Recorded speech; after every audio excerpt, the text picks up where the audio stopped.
Hello student, in this video I going to explain about circulatory system of earthworm and this topic related to chapter structural organization in animal. So here you gain overall fact about the circulatory system of earthworm. So moving forward about this thing. So student यह first thing मैं explain करूंगा diagram के base पे overall structure जो भी present है circulatory system से related earthworm पे एंड देन उसके बाद मैं आपको फैक्ट वाइज हर एक स्ट्रक्चर के फंक्शन को एक्सप्लेन करूंगा. सो फर्स्ट थिंग यहाँ पे हम ये जानते हैं कि अर्थवॉर्म में सर्कुलेटरी सिस्टम किस टाइप का प्रेजेंट है, मीनिंग ओपन टाइप का सर्कुलेटरी सिस्टम होता है या क्लोज टाइप का. सो सिंपल है, अर्थवॉर्म में closed and well develop well organise circulatory system present होता है. और ऐसा क्यों है? क्योंकि इनमें स्पेसिफिक हार्ट प्रेजेंट है और साथ ही साथ ब्लड की वेसल्स भी प्रेजेंट हैं. तो इसलिए हम यहाँ पे बोलते हैं कि अर्थवॉर्म में क्लोज्ड सर्कुलेटरी सिस्टम प्रेजेंट होता है. उसके साथ ही साथ अर्थवॉर्म में जो हीमोग्लोबिन प्रेजेंट है, दैट मीन्स कि अर्थवॉर्म का जो ब्लड का कलर है वो रेड है. क्यों है रेड कलर? क्योंकि उसमें हीमोग्लोबिन प्रेजेंट है और हीमोग्लोबिन जो प्रेजेंट है वो इनकी ब्लड सेल्स में नहीं प्रेजेंट होता. मीन अगर हम ह्यूमन बीइंग की बात करते हैं तो हम बोलते हैं कि ह्यूमन बीइंग की आरबीसी में रेड ब्लड कार्पेसेल्स या सेल्स में हीमोग्लोबिन प्रेजेंट होता है जो कि एक रेस्पिरेटरी पिगमेंट है. बट अर्थवॉर्म के केस में ऐसा नहीं है. अर्थवॉर्म की जो ब्लड सेल्स हैं वो कलरलेस होती हैं और हीमोग्लोबिन का स्ट्रक्चर ब्लड के प्लाज्मा में डिसॉल्व रहता है. सो आई होप आप इन फैक्ट्स को समझ गए होंगे. नेक्स्ट वन है, अगर हम सर्कुलेटरी सिस्टम की बात करते हैं अर्थवॉर्म में, सो अर्थवॉर्म के सर्कुलेटरी सिस्टम को ओवरऑल 3 टाइप में डिविजिबल किया गया है. जो इनके 3 टाइप्स हैं या 3 नेम है या हम इन्हें क्लासिफिकेशन ही बोलेंगे कि ब्लड वैस्कुलर सिस्टम को अर्थवॉर्म के हम 3 टाइप्स में डिविजिबल करके स्टडी करते हैं और ये 3 टाइप की ब्लड वेसल्स के नेम होते हैं. फर्स्ट जो होता है उसे हम बोलते हैं लॉन्गिट्यूडिनल ब्लड वेसल, सेकेंड को हम बोलते हैं लेटरल और transverse blood vessels and third one होता है इंटेस्टाइनल प्लक्सेस. स्टूडेंट यहाँ पे आपको कुछ भी नहीं भूलना है क्योंकि यहाँ पे नेम से ही आप समझ लोगे कि हम किन की बात करें. पहला मैंने बोला था लॉन्गिट्यूडिनल ब्लड वेसल्स, मतलब ऐसी ब्लड वेसल्स जो लॉन्गिट्यूडनली प्रेजेंट है. लॉन्गिट्यूडनल मतलब जैसे आप यहाँ पे देख पा रहे हो इन स्ट्रक्चर में ये सेक्शन कैसा है, लॉन्गिट्यूडिनल है. ये सेक्शन कैसा है, लॉन्गिट्यूडिनल है. तो पहले हमने ब्लड वेसल्स को डिविजिबल किया लॉन्गिट्यूडिनल में, क्लियर है. सेकंड मैंने बोला आपको लेटरल या ट्रांसवर्स ब्लड वेसल, मतलब जो भी लेटरल सेक्शन या ये जो सेक्शन आप देख पा रहे हैं जो मैं मार्क कर रहा हूँ ये लेटरल या ट्रांसवर्स सेक्शन है ब्लड के वेसल्स के, जिसे हमने क्लासीफाई किया. और थर्ड वन मैंने बोला इंटेस्टाइनल प्लक्सेस. इंटेस्टाइनल प्लक्सेस का सिंपल सा मीनिंग है कि ये इंटेस्टाइन से रिलेटेड होगा. क्लियर है. तो यहाँ पे आपने बोला कि जो वेट्रो इंटेस्टाइनल वेसल्स हैं जो कि इंटेस्टाइन के रीजन में प्रेजेंट होती हैं, ये वो स्ट्रक्चर हैं. क्लियर है. तो यहाँ पे हमने 3 ब्लड वेसल्स की बात की, longitudinal, lateral and intestinal plexuses की. अब यहाँ पे हम एक एक को अंडरस्टैंड करते हैं, मतलब पहले हम लेटरल ब्लड वेसल्स को अंडरस्टैंड करते हैं. सो स्टूडेंट लेटरल में 5 टाइप की ब्लड वेसल्स आती हैं. फर्स्ट जो होती है वो है डोर्सल वेसल. क्लियर है. डोर्सल वेसल्स जो है वो फर्स्ट टू लास्ट एंड तक प्रेजेंट होगी, मतलब वो फर्स्ट एंड से शुरू हो रही है, फर्स्ट सेगमेंट से शुरू होगी और जो लास्ट का एंड होगा मतलब एनस का जो पार्ट होगा वहां तक ये प्रेजेंट है. ओके. ये बहुत ही थिक वर्ड स्ट्रक्चर होता है. देन कॉन्ट्रैक्ट भी होते हैं ये और इनमें वॉल्व भी प्रेजेंट होते हैं जिससे कि जो भी ब्लड है वो बैक फ्लो ना कर सके, इसलिए इनमें वॉल्व्स प्रेजेंट होते हैं. एंड साथ ही साथ ये क्या करते हैं कि जो फर्स्ट टू 13 सेगमेंट है उनमें ये एज अ डिस्ट्रीब्यूटिंग वेसल का फंक्शन शो करते हैं और बाकी में ये क्या करते हैं, बाकी के जितने भी मीन्स कि जो भी मैंने बताया कि 13 सेगमेंट्स के बाद एनस तक जितने सेगमेंट प्रेजेंट है उनसे ये ब्लड को एक्यूमुलेट करते हैं, मींस ब्लड को लेने का काम करते हैं. सो ओवरऑल ये थिंग्स आप यहाँ पे समझ गए होंगे जो मैंने आपको बताया कि डॉर्सल वेसल्स जो है वो मोस्टली जो भी पार्ट्स हैं 13 सेगमेंट्स के बाद वाले उनसे ब्लड को लेने का काम करते हैं. नेक्स्ट यहाँ पे जो बात हम करेंगे वो करेंगे वेंट्रल वेसल के स्ट्रक्चर का. सो ये है वेंट्रल वेसल का स्ट्रक्चर, आप देख पा रहे होंगे. नेक्स्ट यहाँ पे ये क्या कर रहा है, ये भी एक बड़ी वेसल्स का स्ट्रक्चर है जो कि फर्स्ट सेगमेंट से लास्ट सेगमेंट तक प्रेजेंट होता है.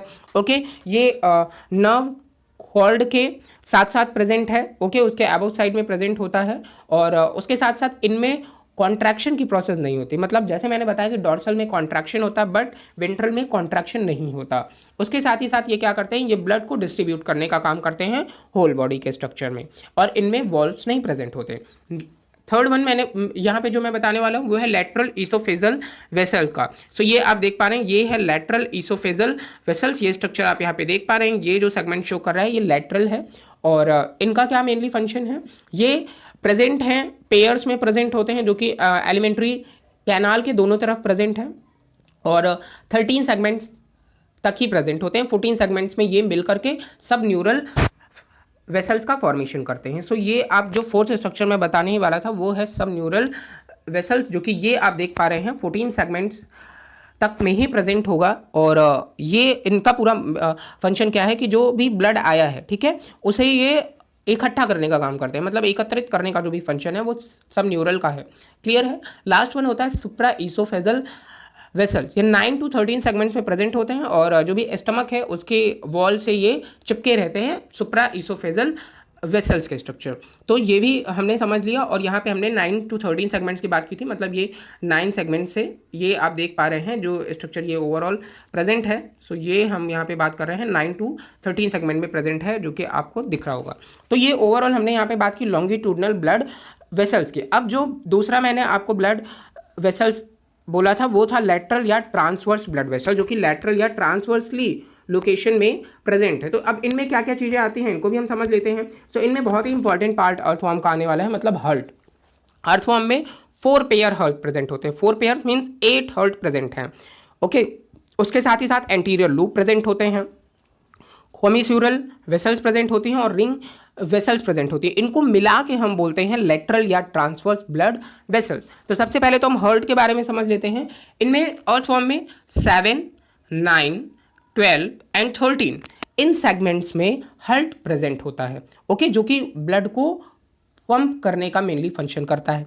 इनके हर्ट में वॉल्व प्रेजेंट होते हैं, जो कि वापस आने से ब्लड के हर्ट में वापस आने से रोकते हैं। ओके, इनके हर्ट्स को भी 2 टाइप में, मतलब जो मैंने आपको 4 पेयर में बताया उसको भी इसमें 2 टाइप में डिविजिबल करते हैं। फर्स्ट वन को हम बोलते हैं लेटरल हर्ट, जो कि 7 एंड 9 सेगमेंट्स में प्रेजेंट है। ओके, ये लेटरल हर्ट्स का पोर्शन है। और जो नेक्स्ट वन यहाँ पे हम बोलते हैं वो है लेटरल ईसोफेजल हर्ट। ओके, जो कि 12 एंड 13 सेगमेंट्स में प्रेजेंट होते हैं। सो इनको भी हमने 2 टाइप में डिविजिबल करके रखा है। क्लियर है। उसके बाद यहाँ पे एंटीरियर लूप का स्ट्रक्चर प्रेजेंट होता है। तो ये आप एंटीरियर लूप का स्ट्रक्चर देख पा रहे हैं। एंटीरियर लूप का जो स्ट्रक्चर है ये क्या करता है, लेटरल ईसोफेजियल जो वेसल्स हैं उनसे एंटीरियर लूप जो है ब्लड को एकुमुलेट करता है, और इनमें भी कोई भी कॉन्ट्रैक्शन की प्रोसेस नहीं होती है। सो एंटीरियर लूप का स्ट्रक्चर भी आप देख पा रहे हैं, जो कि एक अलग से स्ट्रक्चर यहाँ पे प्रेजेंट है। क्लियर है। ये 10 to 11 सेगमेंट्स में प्रेजेंट होते हैं और पेयर्स में प्रेजेंट होते हैं। उसके बाद जो मैं लास्ट स्ट्रक्चर जो एक्सप्लेन किया मैंने यहाँ पे कोमिस्यूलर वेसल्स का, वो स्ट्रक्चर भी आप यहाँ पे देख पा रहे हैं। ये स्ट्रक्चर यहाँ पे प्रेजेंट है, जो कि ट्रांसवर्सली ही प्रेजेंट है अर्थवॉर्म के स्ट्रक्चर में। और इनका जो मेनली फंक्शन है वो फंक्शन ये है कि ये भी जैसे एंटीरियर लूप्स हैं हमारी प्रेजेंट है, वैसे ही ये भी अपना फंक्शन शो करते हैं।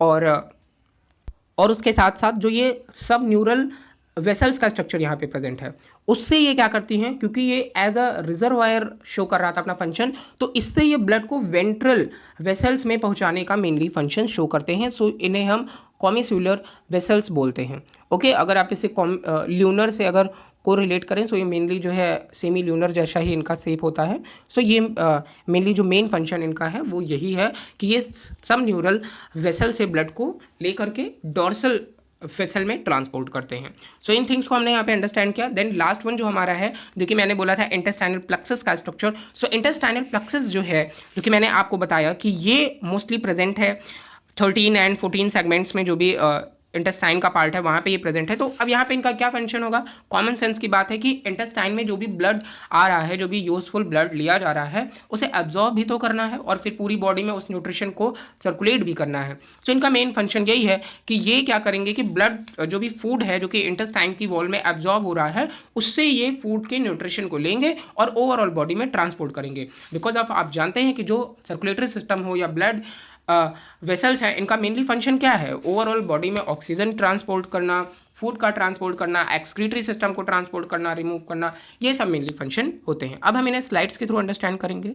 सो ये ओवरऑल एक्सप्लेनेशन स्टूडेंट था ब्लड सर्कुलेटरी सिस्टम का अर्थवॉर्म में। अब हम स्लाइड्स में एक बार रिवाइज कर लेते हैं।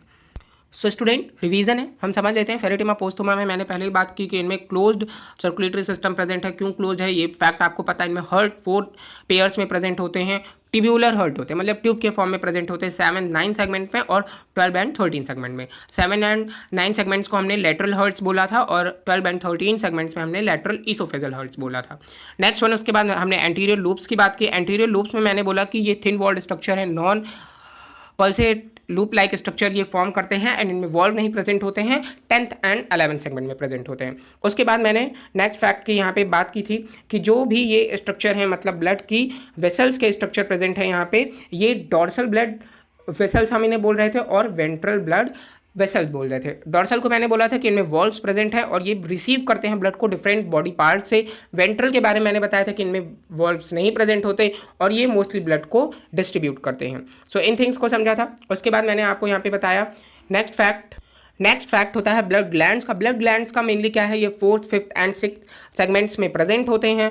4th 5th 6th सेगमेंट्स में प्रेजेंट होने के साथ इनका मेनली काम है कि ब्लड की जो सेल्स हैं उनका फॉर्मेशन करते हैं और साथ ही साथ ये हीमोग्लोबिन का फॉर्मेशन करते हैं। देन ब्लड क्या है, तो आप जानते हैं ब्लड मेनली प्लाज्मा और ब्लड सेल से फॉर्म होता है। ब्लड प्लाज्मा में हीमोग्लोबिन प्रेजेंट है जो कि पिगमेंट प्रोवाइड कर रहा है, ब्लड को ट्रांसपोर्ट करता है ऑक्सीजन को, और उसके साथ ही साथ यहाँ पे जो ब्लड में ल्यूकोसाइट सेल्स प्रेजेंट हैं ये फैगोसाइटिक नेचर शो करती हैं। ल्यूकोसाइट मतलब WBC का अनदर नेम है वाइट ब्लड सेल्स हम बोलते हैं।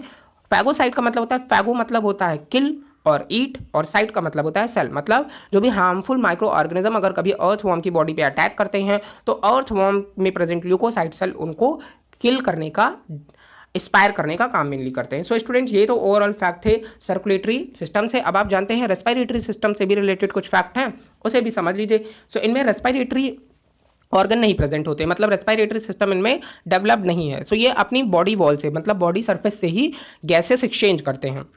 इनकी वॉल मॉइस्ट होती है और सिंपल सी बात है इसी वजह से इनमें डिफ्यूजन की प्रोसेस होती है। और आपने देखा कि यहाँ पे डॉर्सल वेंट्रल जैसी ब्लड वेसल्स प्रेजेंट हैं जो कि सीधे बॉडी कांटेक्ट से, बॉडी सरफेस से ऑक्सीजन को गेन करती हैं और ब्लड वेसल्स में वो ऑक्सीजन ट्रांसफर होती है।